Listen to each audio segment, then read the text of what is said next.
नदी के चाहत में समंदर को छोड़ बैठी। कितना अनमोल रिश्ता था हमारा, एक पल में तोड़ बैठी।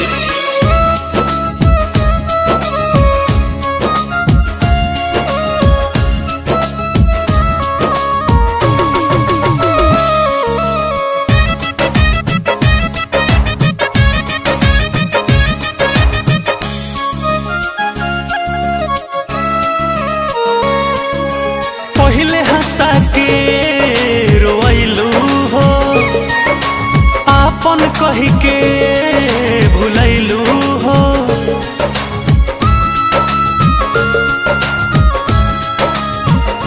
हाँ, पहले हंसा के रोइलू हो, आपन कह के भुलैलू हो। जब दिल से गईनी हार हो, ठुकरैलू हमर प्यार हो। तोर दिल नाता अरमान, काहे याद आवे दोसर के लेलू अपन मान। तो वो याद आवे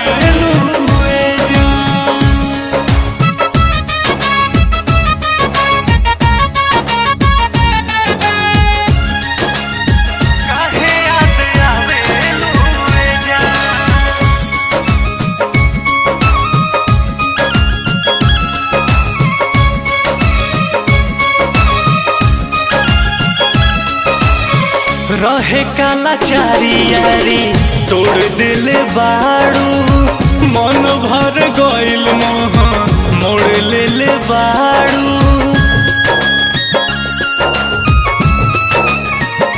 हाँ, रहे काला चारी यारी, तोड़ दिले बाड़ू। मन भर गइल मोह, मोड़ ले ले बाड़ू। बाबू रामोर हाल हो, रहबू ना खुशहाल हो। साचो बाड़ू पत्थर इंसान, काहे याद आवे दोसर के लेलू अपन मान। तो वो याद आवे जान।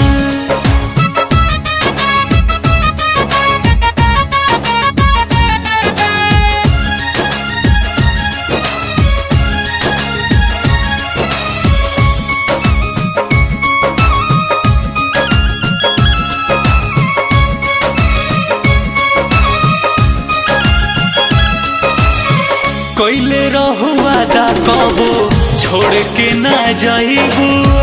जब खिसियाइब हम तब तू मनाइबू। हाँ, कैले रहू वादा कबो छोड़ के ना जाइबू। जब खिसियाई है रंजित तब तू मनाइबू। देखा दिलू औकात हो, बुझलू ना जज्बात हो।